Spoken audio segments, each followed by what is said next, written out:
Before we start the show, don't forget to check our new ebook, Kill All Bugs, Learn Software Testing in One Day. For a limited time, it's only $9.99. Links in description. Welcome to the Deep Dive. Today, our mission is all about speed. Speed in software development. We're taking a close look at the Rapid Application Development Model. You might know it as RAD. It's really all about getting functional software out the door. Well, faster than a lot of the old models even thought possible. We got some great sources lined up here, and we really want to cut through the buzzwords. How does RAD actually work? How does it deliver working software so quickly? And importantly, what's the trade-off? What gets sacrificed for that speed? Well, that sacrifice you mentioned, that's really at the heart of RAD. In typical software projects, you start with this huge planning phase, loads of documentation, right?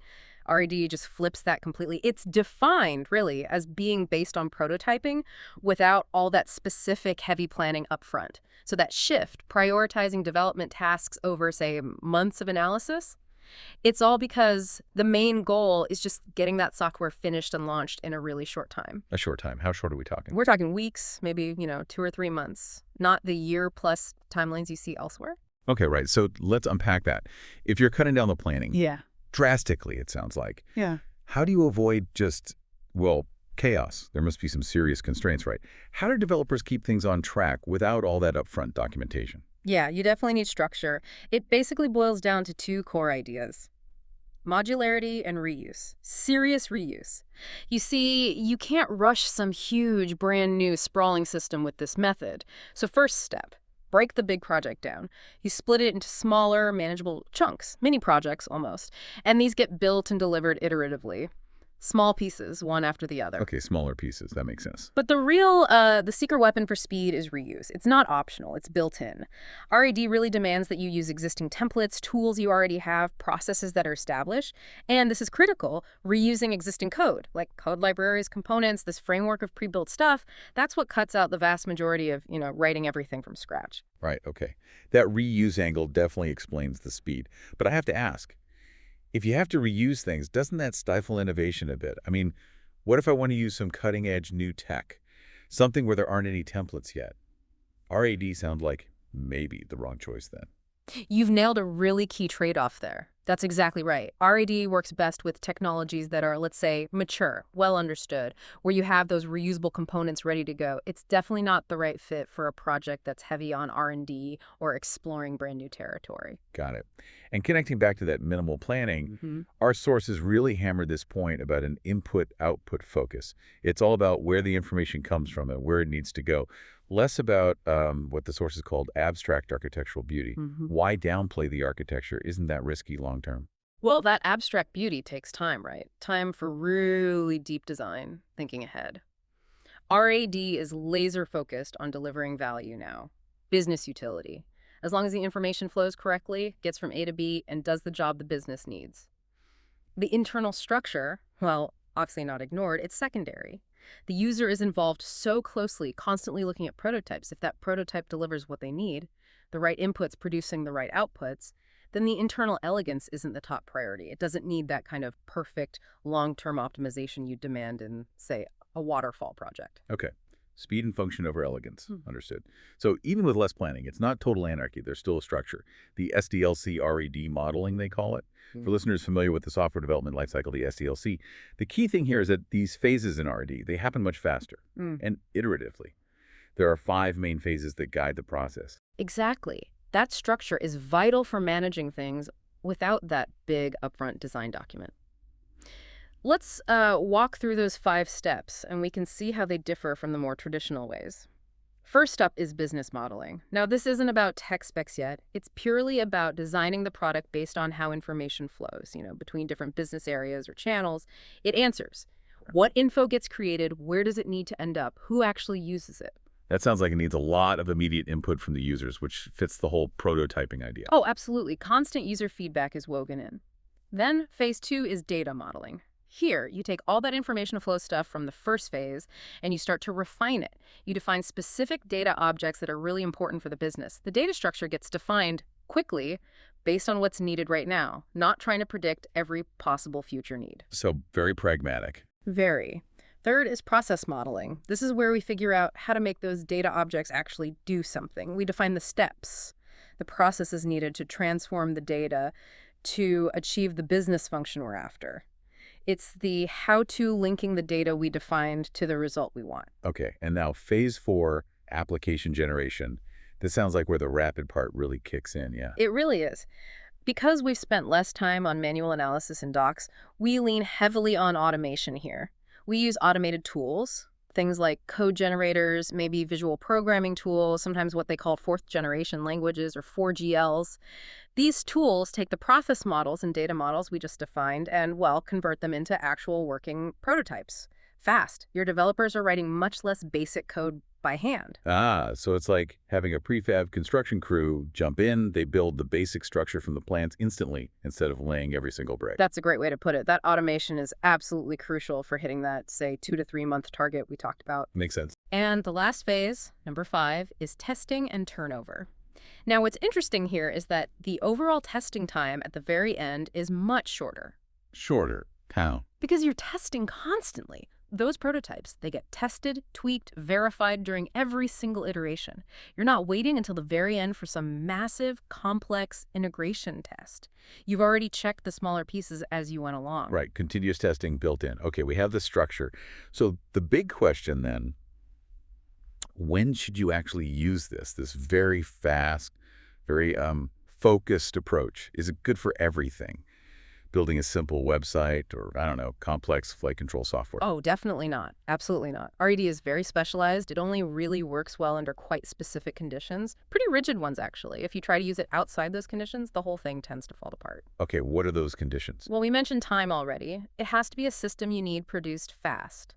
And the sources keep coming back to that 2 to 3 month window. That's the sweet spot. Wow, okay, that's a really hard deadline. It forces discipline, yeah. Second, the requirements. They need to be pretty well known up front. This is really important. RAD can handle some flexibility, minor tweaks, sure, but you can't really start if you don't know the core features or if they're likely to change dramatically all the time. So, known requirements, what else? Third, user involvement. It has to be constant, like all the time, through the whole cycle. Those prototypes are only useful if the user is right there, giving feedback regularly, daily, weekly, whatever it takes. Right. No disappearing users. Exactly. Fourth, technical risk needs to be low. RAD isn't the time to experiment with brand new database tech you've never used or figure out some super complex security model from scratch.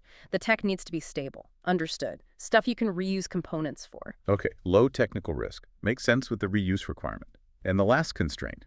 This one seems a bit odd at first. The need for a high budget. Why does a model focused on speed and efficiency actually end up costing more? Yeah, it seems counterintuitive, doesn't it? But it costs more because you're essentially trading time for very specific resources. You need really skilled people, top-tier designers, architects, people who can do that business, data, and process modeling quickly and accurately. That level of talent, it's expensive. Okay. And then there are the tools, those automated tools, the code generators for the application generation phase.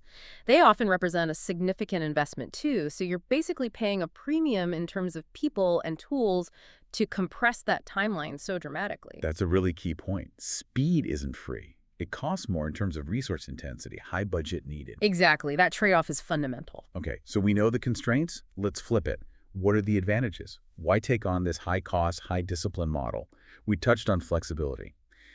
If requirements are mostly known, that adaptability seems key for handling those smaller changes without derailing everything. Right. And because you're doing all that prototyping and testing constantly, like we said, RAD naturally helps cut down the overall project risk. You find problems early when they're small and affect just one module, not late in the game when everything's tangled together. Fewer bugs make it through? Generally, yes. Those code generators also cut down on simple manual coding mistakes, say potentially fewer defects overall. And maybe the biggest plus for the person paying the bills, the client. Is the delivery, yeah.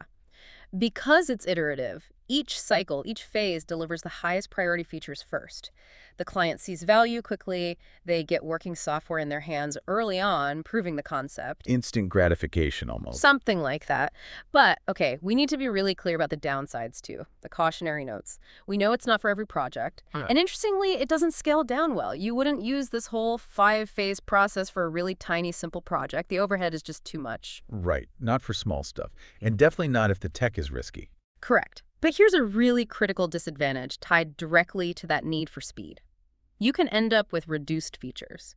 This happens because of something called time boxing. Time boxing? Yeah, it means you set a strict, fixed, short time limit for a task or a feature, let's say 2 weeks. If the team gets to the end of that 2-week box and the feature isn't totally done, it gets pushed to a later version or iteration.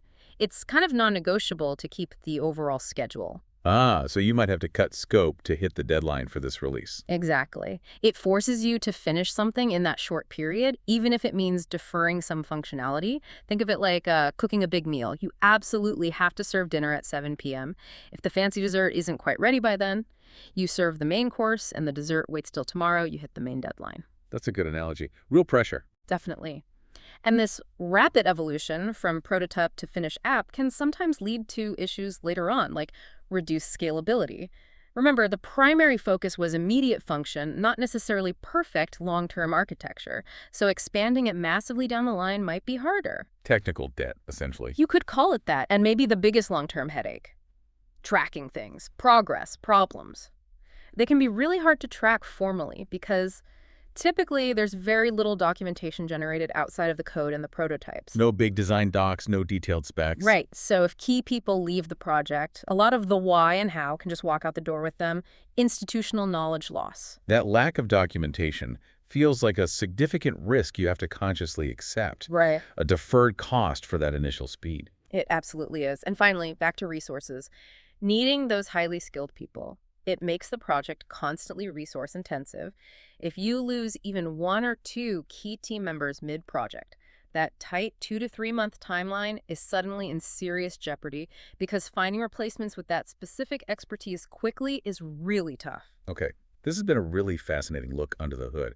Much more than just go fast. So, to quickly recap for you listening, RAD, Rapid Application Development, it's a model all about prototyping and heavy reuse, minimizing that big upfront planning phase.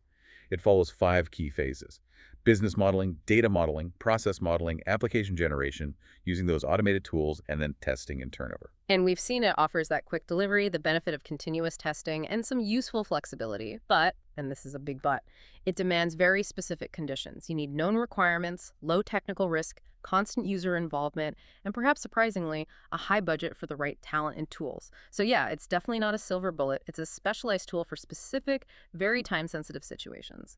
Absolutely. And maybe one final thought for you to chew on is, you think more about RD, we noted the paradox. Requirements need to be known up front, yet a big advantage is meant to be flexibility to changes. But then we heard about time boxing, where features get cut to meet deadlines. So how flexible is it, really? Is RD flexible mainly for refining existing requirements as you see them in prototypes, or can it truly handle brand new requirements cropping up midstream? Thinking about what kind of change it handles well versus poorly, that seems crucial for deciding if it's the right model for your project. Something to mull over. Hey, yo, haven't you checked out our new book yet? Link in description.